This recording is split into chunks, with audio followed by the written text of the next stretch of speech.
বৃহস্পতিবার রাত কবর জিয়ারত করা সুন্নাত, জুমার দিন নামাজের পরে জিয়ারত করা সুন্নাত, শবে বরাতে জিয়ারত করা সুন্নাত, লাইলাতুল কদরে কবর জিয়ারত করা সুন্নাত, ইয়াউম আরাফা যে হজের দিন সেদিন কবর জিয়ারত করা সুন্নাত। আর মাইয়িতকে কবর দেওয়া হয়ে গেলে তাৎক্ষণিকভাবে কবরের কাছে দাঁড়িয়ে দাঁড়িয়ে জিয়ারত করে দোয়া করা খুশুসি সুন্নাত। এই ছাড়া ঈদের দিন দুনিয়ার মানুষ হাসাহাসি করে, আনন্দ করে, আর মুর্দারা কান্তা কান্তা অস্থির।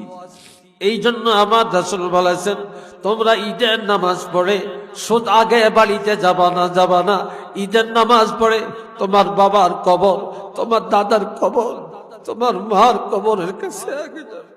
আল্লাহ আজকের এই দিনে তুমি তাদের কান্নাটা থামিয়ে দাও। আল্লাহ তাদের কবর তুমি জান্নাতের বাগান বানিয়ে দাও।